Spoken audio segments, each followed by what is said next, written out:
Good afternoon everyone. Ayos pa ba tayo? Ayan. Siguro, I will start my message with this picture. Yan. Kanina tinanong niya ni Iko yung, sino ba mahilig mag-play? Ako, manood ng play. Ako, first time kaming manood, ako mismo first time manood ng play, last January 5, ng Kinyan High. Actually, first time ko makapanood ng ganyan play. Ang comment actually nung anak ko, kasama kasi yung panganay ko na anak, sabi niya, yung lalo-lalo na nagpapalit yung mga scenes, nagpapalit yung backdraft, galing, ang paano nagawa yun? Yung simula, boat, nakadaong na boat, tapos sumunod, yung mismong castle na, tapos may mga elephants, tapos ayos to, ang galing yan. So nung nagkaroon naman sa dulo, nung nagkaroon ng curtain call, lahat ng mga actors nag-line up na, nag-bow na, sabi nga, mga 30 siguro yung mga actors and actresses. Pero sa isip-isip ko, mas marami siguro doon yung mga gumagalaw, yung mga nagpapalit ng mga backdraft, mga props, sino yung mga gumawa nun, sino gumawa ng mga video, sino gumawa ng music. Mas marami ang ginagawa nun. Yung technically, doon sa mga ganong production. Yan. So, sabi nga, casting call, ito yung pinaka-topic natin ngayon because it is volunteer weekend. Actually, volunteer Sunday ngayon. Normally, in performing arts, yung nabanggit natin kanina na play, they do pre-production process for selecting actresses and actors and actresses. Ito yung merong mga nag-audition, talagang pupunta sila sa mga ibang lugar. Siguro, familiar kayo dun sa mga palaro sa TV. Kaya pupunta, umiikot-ikot sila yung mga idol-idol na yan para maghanap ng mga pwedeng lumaban para sa national. Ganon din yung ginagawa nila dun sa casting call. Actually, God is inviting us even now to be part, sabi nga kanina, of the biggest production ever. Even in this church, na technically ang culmination yan is a great celebration in heaven. So, my message for today, entitled it, A Call to Serve. Siguro, mababanggit ko yung mismong journey ko. Sinabi nga ni Pastor Archie, bata pa daw siya, Christian na ba? Hindi po, bata pa rin po naman po ako, 30s pa lang po ako. I just turned 36. Ako rin yung in-invite nila ako for the play, Evian ng mismong birthday ko. So, thank you po din sa Pastor John, thank you po sa mag-invite ng regalo po yata nila sa amin yung pagpunta namin manonood ng play. So, ito mababanggit dito sa mismong teaching kung ano ba yung naging journey ko even as a volunteer, even as a member of a church. So, let me read the verses. In 1 Corinthians chapter 12, verse 12 says, the body is a unit, though it is made up of many parts, and though all its parts are many, they form one body, so it is with Christ. In verse 14 says, now the body is not made up of many parts, but of many. In verse 18, it says, but in fact, God has arranged the parts in the body, every one of them, just as He wanted them to be. And in verse 27, it says, now you are the body of Christ, and each one of you is a part of it. Siguro, two things lang naman yung gusto kong share. Siguro tataka kayo, lalo na siguro yung first time, pagdating nyo dito, sino ba yun? Parang wala lang din magsalita. Pero yan, kasi nyo, pagdating mo dito, may bumati sa'yo sa loob. Gusto lang ko lang i-assume na even now, God called us to be part of the body. Hindi po tayo yung pumili, hindi po tayo yung nag-arrange. Sinabi nga dun sa verse 18 kanina, but in fact, God has arranged the parts in the body, every one of them, just as He wanted them to be. So, kasi nga, ako, pagdating ko dun sa church dati, una-una ko attend ng Victory. Actually, galing po ako sa Victory to Gigaraw. First time ako in-invite nung isang friend ko dun sa service nila. Youth service yata yun. Sabi niya sa, attend tayo. So, galing, medyo malayo yung school ko dun sa service, so, sa mismo center. So, medyo late na ako dumating. Pagdating ko sa center, sa mismo sanctuary, pagdating ko sa mismong punto, may nakangiti na usher sa akin, may good afternoon sa akin, so ang ganda ng ngiti mo. Ayos na, so at least kahit late ako, lumiti pa rin siya, hindi siya galit. So pagdating ko sa mismong sanctuary, kumakanta na yung music too. Actually, doon ako naging ganya sa music team. Yung mismong kanta, ay kanta ng buhay ko. So parang, wow, ang galing nito. So alam mo yun, yung, akala ko ako yung kinakausap ng mismong kanta. Pero minsan yung music team, dapat magaling talaga silang pumili ng kakantahin. Kasi even doon, bumalik ako doon sa next service, nung nagkaroon ng service ulit, yung next na youth service, bumalik ako dahil nag-song ko yung song. Very important yan. Siguro yun yung nag-turn ng buhay ko kasi nakita ko, wow, yung mismo kinakanta niya, yung mismo yung kwento ko rin yan. I want to live to worship you. Parang, wow, galing ito. So, next time, sabi ko nga doon sa group dito, doon pwede ba akong maging kasama dun sa worship team. Ako na mismo nag-volunteer. Worship team, bro. Worship team, pwede ba? May boses din ako konti. Sample. Mamaya na lang, bakit di matapos? Baka mag-uwian sila lahat eh. Ayan, so sabi niya sa akin, bro, ito yung floor wax. Sabi niya sa akin, ito yung floor wax, ito yung bunot. Wala pala ko alam nito yung bunot, no? Yung lampaso, kung yung lampaso, tulungan mo ako maglinis ng sanctuary. Okay, Sabado yun, mamasyal ako sa kanya. Siya pala yung rebuilder ko, siya pala yung head masters. Sabi niya, ito ba ko, sa'yo daw, tulungan mo ako. So, for the next 2 years, I did that. I just did that. Nakita ko yan, nilinis ko agad, mag-isa ako, mga ganitong kalaki, siguro ang kalahatin pang cinema, yun yung sanctuary namin, medyo maliit lang. So, nililinis ko yun, nakita ko yung natutunan ko even to be part of the body or to be part of the church. Ang isang natutunan ko yun, yung ownership. Tingnan ko actually yung ministry na binigay sa akin. So, sabi ko, kahit wala sila, doon sa mismong service, minsan wala talaga sila during Saturdays, doon sa preparation ng Sunday. Walang tao. Minsan dalawa na lang kami ng group leader ko. Sabi, kakaiba, so kailangan namin tapusin yun. Minsan natutulog na talaga ako doon sa mismong sanctuary noon para lang matapos ko. Kasi ilang sa 11 na, hindi ba kami tapos? Kasi nga dadalawa kami, 3. So hindi namin natapos na maaga. So nakita ko yung ownership noon. Nakaiba siya. Siguro para ma-illustrate ko lang. Kaming mag-asawa, first year namin ng mag-asawa ay nag-rent kami ng bahay. So pagdating namin sa bahay, actually use ng bahay. So normally, pag-use na bahay ay may mga tulo noon. Yung lababo ay hindi gumagana, yung inodoro minsan hindi mag-flash, and we don't really care. Ano bakit? I don't even own the house. Actually, ka-contrast ko. Maybe binili na kami ng bahay dito sa Imus, kaya naman kami napunta dito sa Imus. Konting sulat lang ng anak ko dun sa building, medyo nagagalit na ako kasi nga, bahay na natin to, kailangan natin alagaan. That's ownership. That's ownership. If this is your church, you have to own it. Sana nga, ang encouragement ko nga, yung iba kasi, napansin mo, sila yung, maraming gano'n, kung sana kayo magalit sa akin, sila yung, pangit naman nung sounds, parang yung kanta. From grammar pa yung, preacher. Minsan tayo nang gaganon, bakit hindi ko malang makita yung mukha niya kasi pahit ng lights? Hindi ko mabasa yung sinusunod ko kasi walang lights sa gitna, Minsan ganon yung minsan yung attitude natin. Pero, yung encouragement ko, God called you to be part of this body.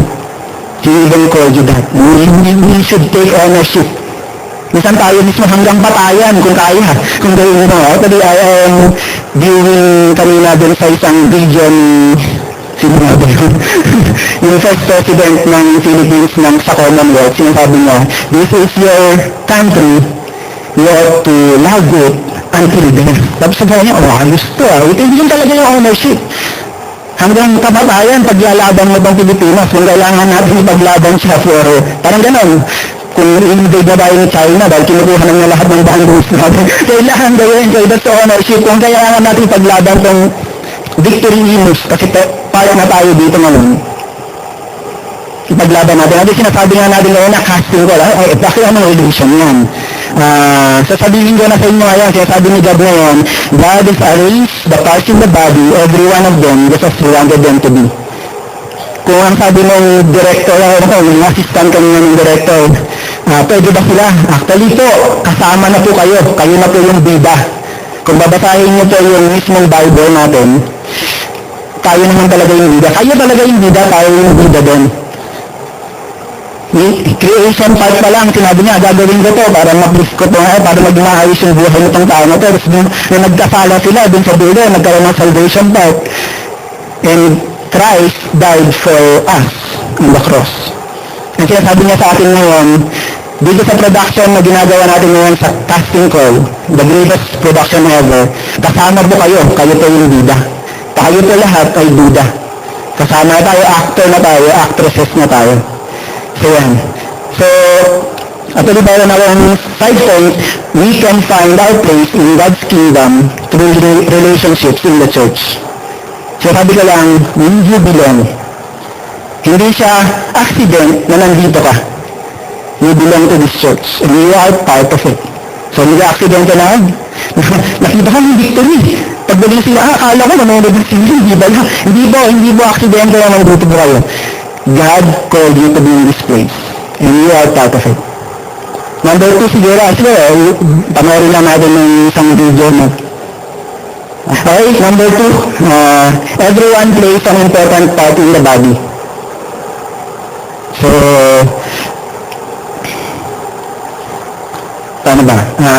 Tayo lahat mismo ay, sabi nga, walang katawan na puro mata. Sabi natin, wala din katawan na puro kamay. Wala din katawan na puro paalang. Paano kaya, no? Kung puro mata, parang paayon na doon sa paa doon yung kamay, paano yung kumakain, paa doon? Ang pangit ang tsura. Ang pangit, no? Diba? Sabi nga, God, doon sa kanila, maraming parts, sinasabi doon sa verse na binasa natin. Ang pinaka-illustration ko ay yung isang puzzle. Actually kami mag-aanak, mahilig kami yan. Sinimula namin yan last year. Gumawa ng puzzle. So, ito yung eldest ko. So, yan. Maganda siya. Pag wala lang. Pero pag natapos na, medyo maayos na, di ba? Medyo maayos na. So, this is a 300 pieces na puzzle. So, yan. You may be the missing link. Di ba? Kailan ba? Pwede ikaw ikaw na lang yung natitira doon sa puso mo. Ayan. Diba?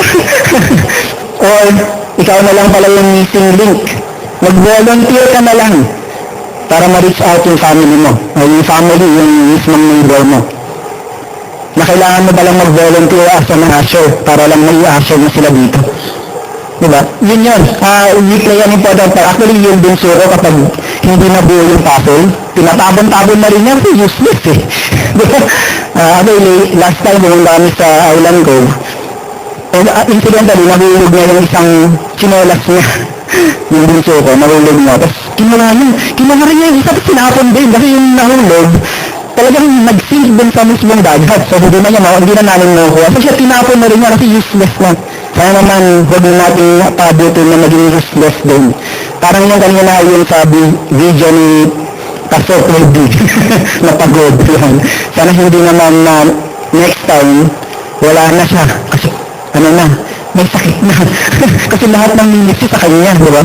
So, sasabihin ko na rin ngayon, kung tayo ay mayroong part sa body, sasabihin ko na, God gave us talents to serve the body. Kung tagan nyo, wala naman yata ako dyan. Actually, meron po. May diniposit na si God sa inyo. Sa ating lahat. Meron po tayong kanya-kanyang talent. And ang purpose nun, to serve the body. So yung kamay, ang talent niya maghawak at isubo siguro yung pagkain. Parang ganun din tayo. Meron tayong part. Pero yung next, we exist to carry out the work of the body, and in doing so, our own needs are met. Parang T4B lang, no? Yung mga mag-T4B. So, bakit? Ba't sinabi mo na gano'n?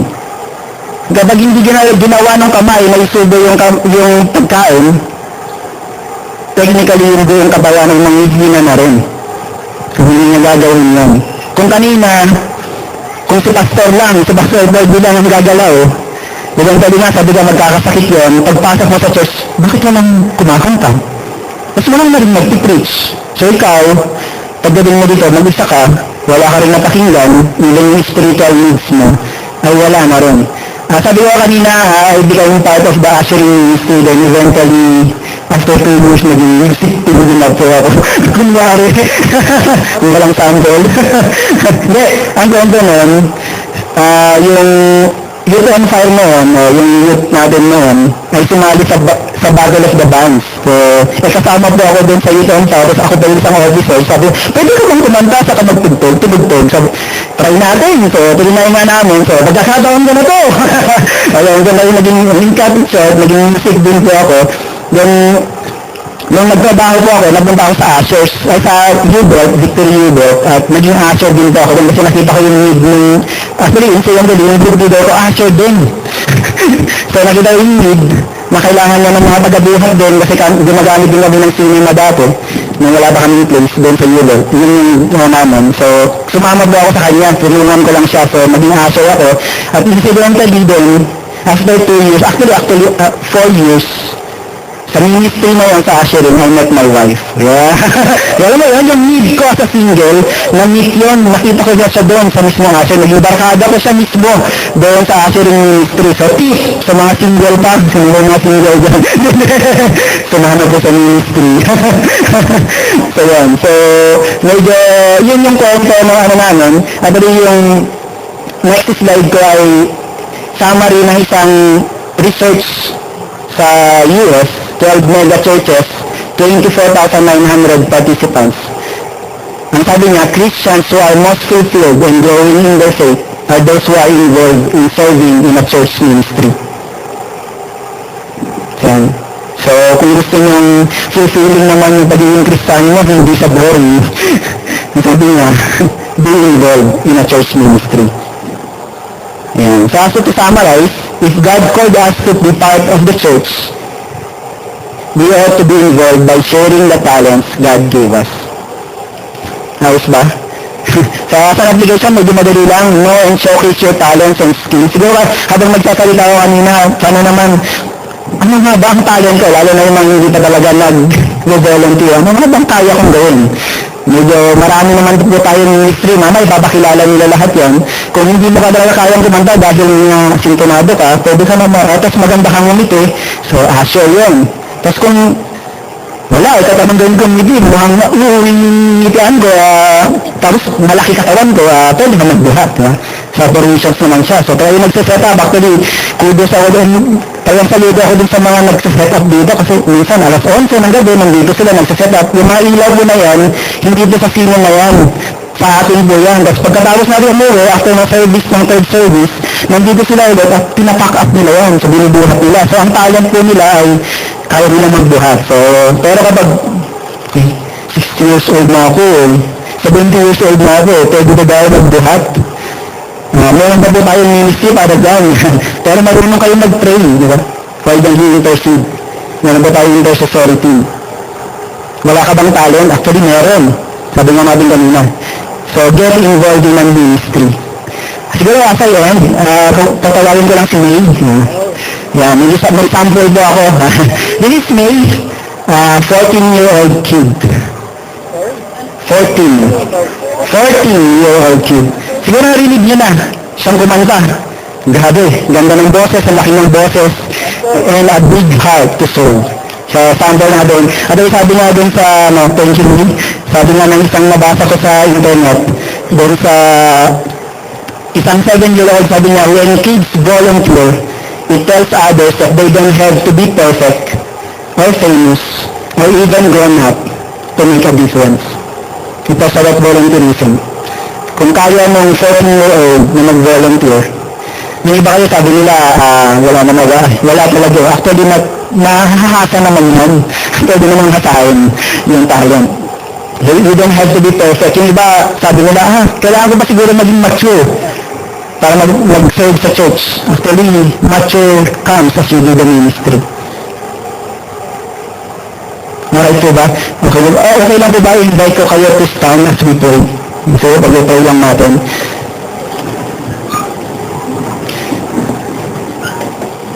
Lord, we thank you so much, God, that even now, you are assuring us that we have a place in this church. We thank you even, God, for calling us to be part of this church. And even now, as we do the volunteer weekend, even as we search our talents, as we have known yung mga kaya namin gawin at kaya namin tulong, we pray God that we can bigyan mo kami ng heart to serve you. Eventually, God, we can do of help sa mga pastor namin, sa mga staff niyo sa church, and eventually we can be of use, Lord, for your glory, to even be part of making disciples, because we have done our part, because we have helped the church, build the church, because you have called us. We thank you so much, Lord, for that assurance. But we even thank you for all the talents you have given us. Even as we have opted to serve you, may you even increase the talents and the skills that we have even now. We thank you, God, in Jesus' name.